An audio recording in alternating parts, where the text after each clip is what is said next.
Então, pessoal, esse é o vídeo para a nossa aula de introdução à zootecnia. E hoje nós estamos aqui com o piscicultor Gilberto Arashiro.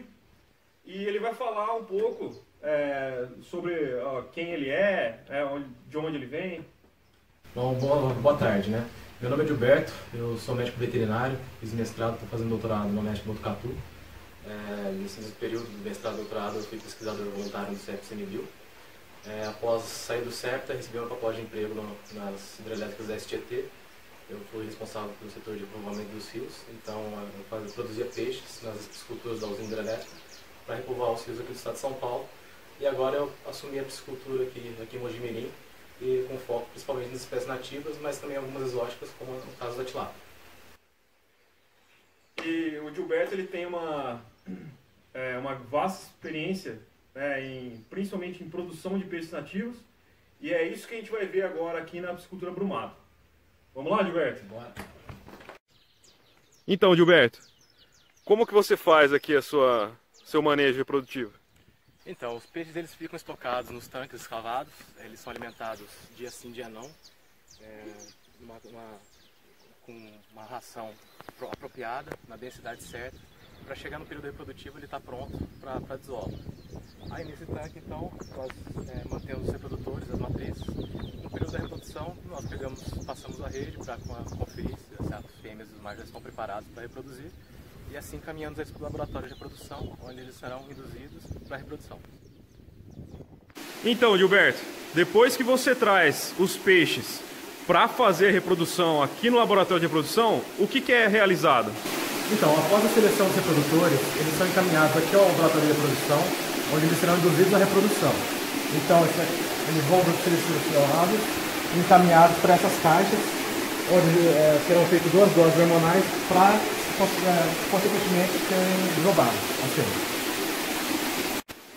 E depois que é feita, então, a indução hormonal, como é realizado esse processo de reprodução? Então, as fêmeas são retiradas das caixas, elas são extrusadas, os machos também. São colhidos, então, os oócitos das fêmeas e o sêmen do macho. Esse gameta eles se ativam na presença da água, então a gente mistura primeiro, sem misturar com a água, o ovo com o sêmen, e assim, depois a gente misturando a água, ocorre a ativação dos gametas e fertilização. Após a fertilização, ocorre a hidratação dos ovos, e depois eles são colocados nas incubadoras.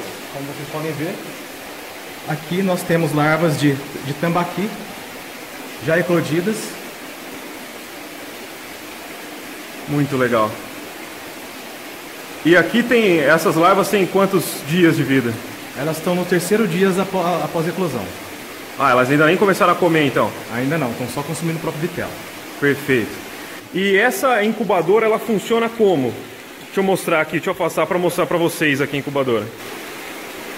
Então, é o seguinte, a água ela entra por baixo da incubadora, onde ela fica girando esse ovo, ele tem que ficar, no fluxo d'água não pode ficar muito forte nem tão fraco, senão ele pode decantar no fundo, ou então ficar muito forte e entupir a tela, o que pode levar a uma falta de oxigênio, e assim a morte dos embriões das larvas. Então as larvinhas elas só ficam aqui dentro, aqui fora não tem larva? Não, essa telinha é exatamente para segurar as larvas na parte de dentro da incubadora. Perfeito. E aí depois essa água então é descartada, e volta pro sistema de tratamento. Isso. Ó, pessoal, esse é o sistema de incubação. Ainda não estão todos ativados, mas em breve já vai ter bastante larva sendo criada aqui, engordada aqui nesse sistema de incubação, que é o período anterior à levinagem, que é onde a gente vai agora.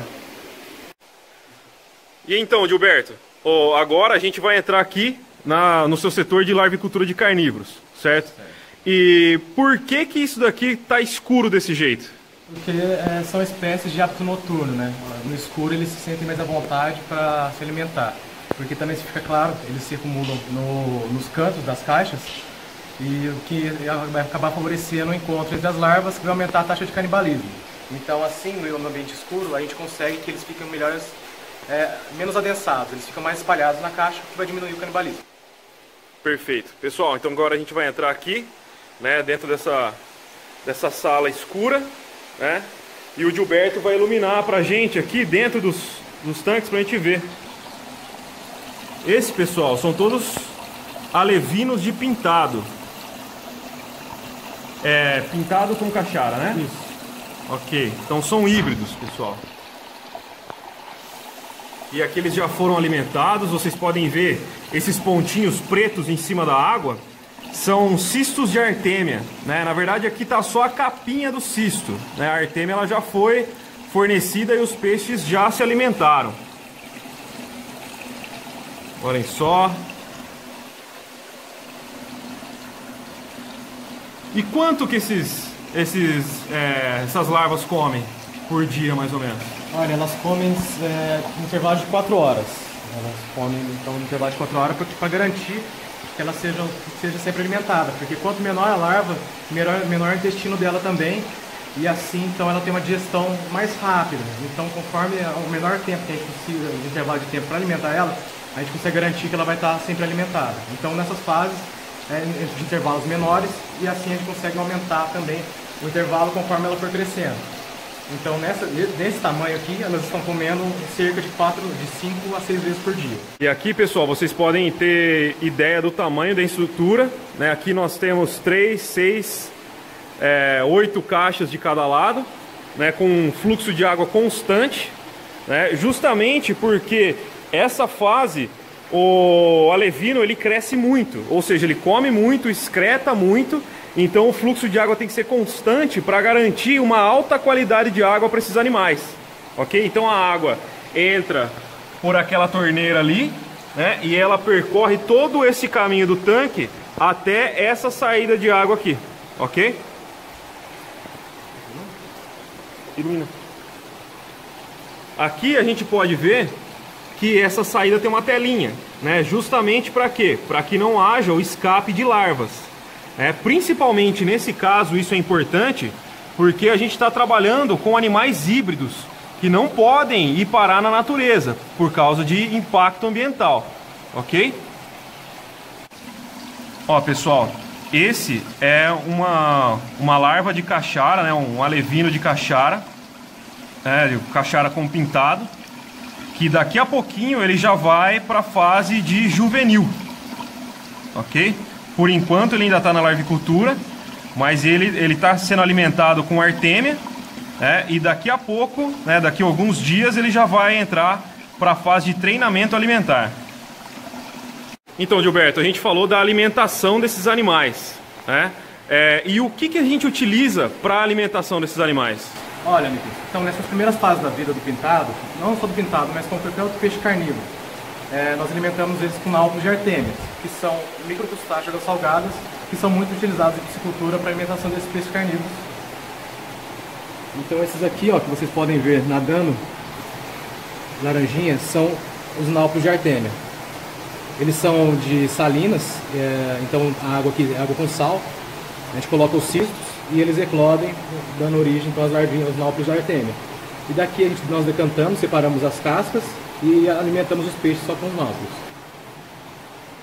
Aqui, pessoal, a gente pode ver que o Gilberto fez um sistema de eclosão de artêmias, né, em que ele pegou uma incubadora, né, de larvicultura, colocou um aerador ali dentro para garantir um fluxo de água, né, apesar de não haver troca de água, essa aeração faz com que garante a movimentação da água e a oxigenação do ambiente.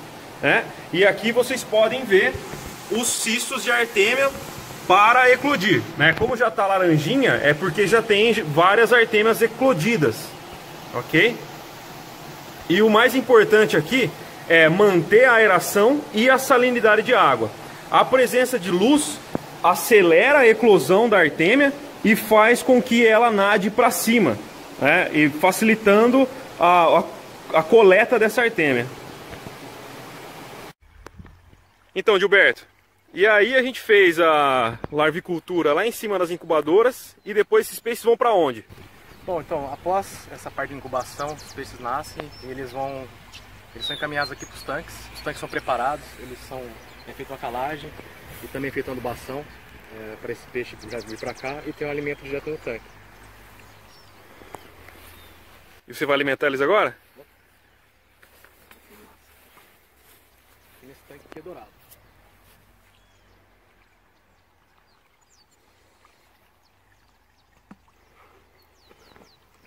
Com que tamanho que eles estão?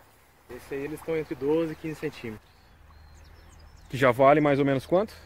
A unidade desse aí é na faixa dos 8, 9 reais.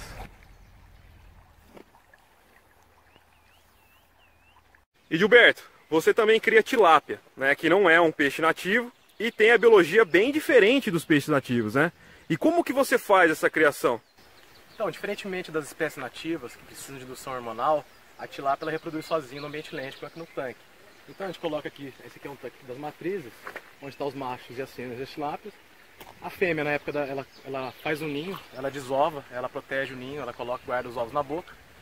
E após então a eclosão, essas larvas elas saem do ninho, na verdade da boca da fêmea, e nós fazemos a coleta das nuvens de larvas.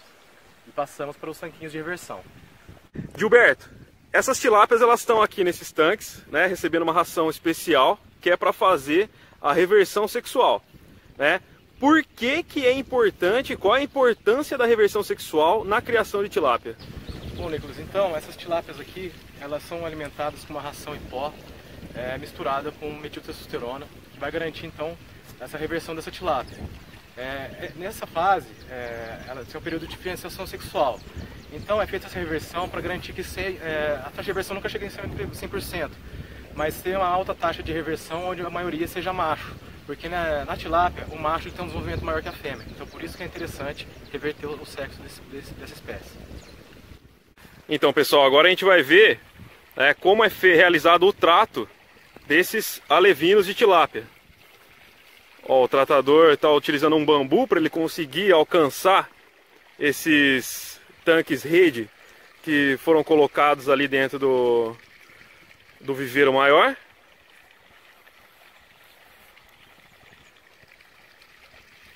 E aí com esse bambu ele consegue tratar sem ter que entrar na água. Cada tanquezinho desse tem em torno de 25 mil alevinos, né?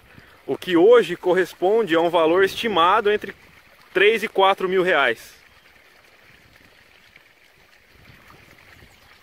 Esses tanques são feitos de sombrite, né? Uma malha bem pequena, que é para garantir que os animais não consigam sair de dentro dele. Ó pessoal, o tanto de peixe que tem dentro desse tanque. Parece que a água está fervendo, né?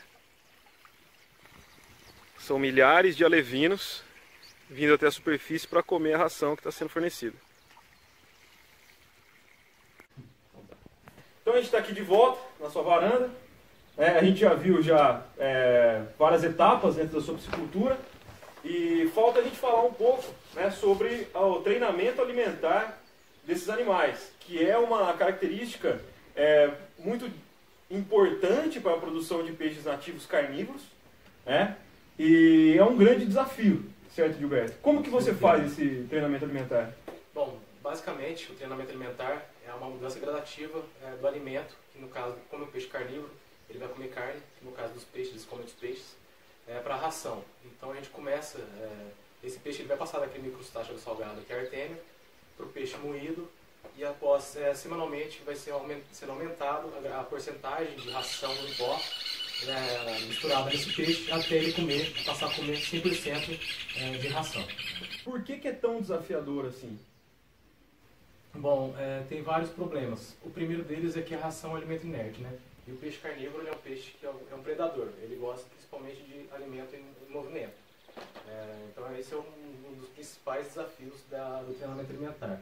E outros também a baixa quantidade de proteína, que vai levar a um crescimento menor quando você comparado se ele estivesse comendo um outro peixe. Sim. Então provavelmente a gente culmina, né? A gente termina com uma baixa sobrevivência ao treinamento alimentar. Quanto seria uma sobrevivência boa? Bom, então o sucesso da levicultura, da levinagem em cativeiro vai depender muito da densidade correta que ele vai ser estocado, da alimentação e da limpeza. São os três principais fatores da levicultura e da levinagem de peixe carnívoro em ambiente fechado.